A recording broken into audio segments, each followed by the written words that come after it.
नमस्कार। ऊर्जा और दिशाओं के इस दिलचस्प विश्लेषण में बहुत बहुत स्वागत है। आज का हमारा विषय जितना प्राचीन है, सच कहें तो रोजमर्रा के जीवन के लिए उतना ही प्रासंगिक भी है। आज हम भारतीय ज्योतिष और वास्तुशास्त्र के मूल सिद्धांतों की गहराई में उतरने वाले हैं। हम सीधे स्रोत सामग्री के जरिए ये समझेंगे कि प्रकृति की ऊर्जा आखिर कैसे भौतिक और मानसिक परिवेश को आकार देती है। और हाँ, ये पूरी चर्चा तथ्यों और आचार्य मनमोहन राजपूत जी द्वारा बताई गई वैज्ञानिक ऊर्जा प्रणालियों पर ही आधारित है। तो चलिए बिना किसी देरी के शुरू करते हैं।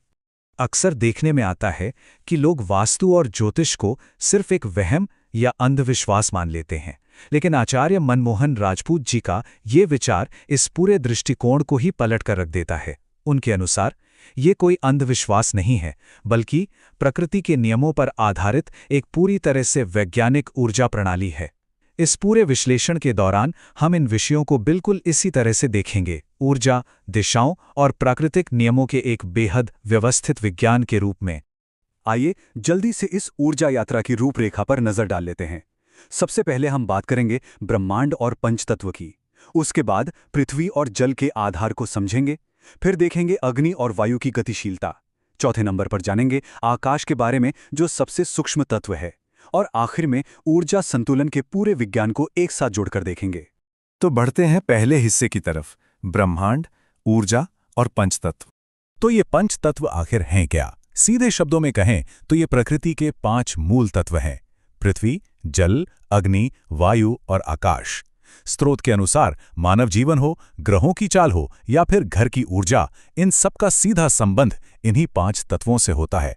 मतलब सबसे अहम बात यह है कि इन 5 का सही संतुलन ही वो इकलौती कुंजी है जो जीवन में सुख, समृद्धि और सुकून लाती है। इनमें जरा सा भी असंतुलन हुआ और समस्याओं की शुरुआत हो जाती है। चलिए अब आते हैं दूसरे भाग पर, पृथ्वी और जल का आधार। शुरुआत पृथ्वी तत्व से करते हैं, जो अपने नाम की ही तरह स्थिरता, धैर्य और आर्थिक मजबूती का प्रतीक है। वास्तुशास्त्र कहता है कि घर का दक्षिण पश्चिम हिस्सा इस तत्व का क्षेत्र है। अब इसका सबसे बड़ा नियम क्या है?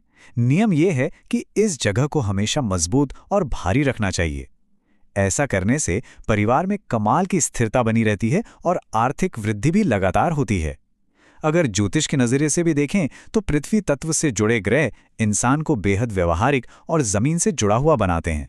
इस संतुलन का असर सच में बहुत गहरा होता है। जरा सोचिए, एक तरफ संतुलित पृथ्वी है जो एक ठहराव देती है, एक व्यवहारिक स्वभाव और लगातार आर्थिक विकास देती है।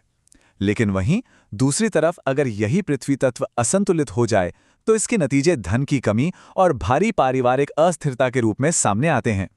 ये साफ दिखाता है कि हमारे भौतिक स्थान और जीवन के अनुभवों के बीच कितना सीधा और गहरा नाता है। पृथ्वी की स्थिरता के बाद अब बात करते हैं बहाव की, यानी जल तत्व की। ये तत्व घर की उत्तर पूर्व दिशा को नियंत्रित करता है। जल हमारी भावनाओं, प्रेम और मानसिक शांति से जुड़ा है। स्रोत बहुत स्पष्ट रूप से बताता है कि इसी दिशा में पानी के स्रोत या मंदिर होने चाहिए। और हाँ, यहाँ साफ सफाई का स्तर एकदम ऊंचा होना चाहिए, क्योंकि स्वच्छता से ही यहाँ सकारात्मक ऊर्जा में भारी उछाल आता है। जब जल ऊर्जा संतुलित होती है तो ये गहरी मानसिक शांति, भरपूर प्रेम और भावनाओं में एक ठहराव लाती है। लेकिन जरा ठहरिए, अगर यही जल तत्व किसी वजह से दूषित हो जाए तो क्या होगा? स्रोत के अनुसार ऐसा होने पर इंसान गंभीर मानसिक तनाव, बिना बात के डर और जीवन में भारी उथल-पुथल का शिकार हो सकता है। आगे बढ़ते हैं तीसरे हिस्से की तरफ, अग्नि और वायु की गतिशीलता। अग्नि नाम सुनते ही एक ऊर्जा का एहसास होता है ना? ये तत्व दक्षिण पूर्व दिशा को संभालता है और यही वजह है कि इस जगह को रसोई घर के लिए सबसे शुभ और आदर्श माना गया है। इसमें एक बहुत ही दिलचस्प बात यह है कि ज्योतिष में ये ऊर्जा और शक्ति का प्रतीक है, जिसे सीधे सूर्य और मंगल ग्रहों द्वारा चलाया जाता है। तो असल में भौतिक रसोई और ब्रह्मांड की मंगल ऊर्जा के बीच ये एक बहुत ही सीधा कनेक्शन है। इसे यूं समझ सकते हैं कि अग्नि बिल्कुल एक दोधारी तलवार की तरह है। जब ये एकदम संतुलित होती है तो ये भीतर असीम ऊर्जा भरती है, गजब का आत्मविश्वास, नेतृत्व क्षमता और साहस जगाती है। लेकिन जब यही आग असंतुलित हो जाती है तो इसका रूप भयंकर क्रोध, गंभीर विवाद और बड़ी स्वास्थ्य समस्याओं के तौर पर बाहर आता है। और जहां आग है वहां हवा का जिक्र भी जरूरी है।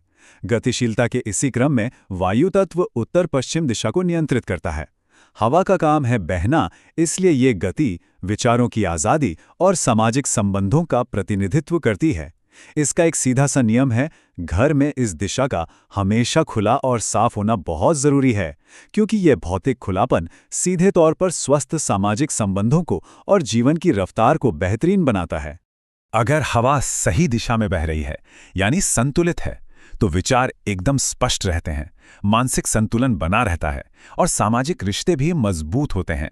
इसके एकदम उलट आचार्य मनमोहन राजपूत जी बताते हैं कि वायु तत्व का असंतुलन जीवन में भारी अस्थिरता ला सकता है। इंसान एक अजीब सी निर्णयहीनता की स्थिति में फंसकर रह जाता है। अब आते हैं चौथे और सबसे रहस्यमय हिस्से पर, आकाश, सबसे सूक्ष्म तत्व। घर का बिल्कुल बीचों बीच का हिस्सा, जिसे वास्तु में सबसे अहम माना जाता है, वो आकाश तत्व का क्षेत्र होता है। इसे सबसे सूक्ष्म और दिव्य तत्व कहा गया है।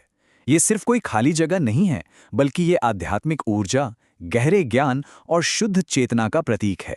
और शायद यही कारण है कि इस स्थान को हमेशा पूरी तरह से खुला, साफ और हल्का रखने की सलाह दी जाती है। अगर इसे ज्योतिष के चश्मे से देखें तो आकाश तत्व का सीधा असर आध्यात्मिक उन्नति पर पड़ता है। ये असल में वो केंद्र बिंदु है जो बाकी के चारों तत्वों को एक साथ बांध कर रखता है। यही वो तत्व है जो उच्च चेतना या ईश्वर के साथ जुड़ाव को मजबूत बनाता है। हम कह सकते हैं कि ये घर के भीतर की वो धुरी है जिस पर पूरी जीवन ऊर्जा टिकी होती है।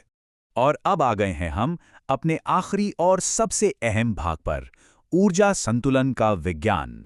ये पूरा सिस्टम कितनी खूबसूरती से आपस में जुड़ा है, इसे एक बार समेट कर देखते हैं। ये भौतिक दिशाओं और जीवन के ठोस लाभों की पूरी मैपिंग एकदम वैज्ञानिक है। दक्षिण पश्चिम की पृथ्वी हमें आर्थिक मजबूती देती है। उत्तर पूर्व का जल जीवन में शांति लाता है। दक्षिण पूर्व की अग्नि गज़ब का आत्मविश्वास जगाती है। उत्तर पश्चिम की वायु सामाजिक स्पष्टता लाती है। और एकदम बीच का आकाश हमारी आध्यात्मिक तरक्की का रास्ता खोलता है। सब कुछ एक लॉजिकल, इंटीग्रेटेड सिस्टम की तरह काम करता है। तो इस पूरी चर्चा का सबसे महत्वपूर्ण निष्कर्ष क्या है? निष्कर्ष यह है कि जब ये पंचतत्व एक लय में होते हैं, संतुलित होते हैं, तो ये सीधे तौर पर शरीर, मन और भाग्य को एक सकारात्मक दिशा देता है। सच्चा सुख, असली शांति और समृद्धि किसी अंधविश्वास से नहीं आती, बल्कि इन प्राकृतिक शक्तियों को समझकर, उन्हें जानबूझकर संतुलित करने से प्राप्त होती है। तो विश्लेषण के आखिर में एक बहुत ही गहरा सवाल छोड़कर जाते हैं। जरा सोचिए, क्या जीवन में बार बार आने वाली मुश्किलें, कभी न खत्म होने वाला तनाव या कोई सही निर्णय न ले पाना, क्या ये सब सिर्फ हमारे आसपास मौजूद इन्हीं 5 तत्वों के असंतुलन का प्रतिबिंब तो नहीं है? ये विज्ञान हमें ये सोचने पर मजबूर कर देता है कि ब्रह्मांड की विशाल ऊर्जा और एक छोटे से घर की ऊर्जा असल में बिल्कुल एक ही हैं। इस गहरे विज्ञान को इतनी बारीकी से समझने के लिए, हमारे साथ जुड़ने के लिए आपका बहुत बहुत धन्यवाद।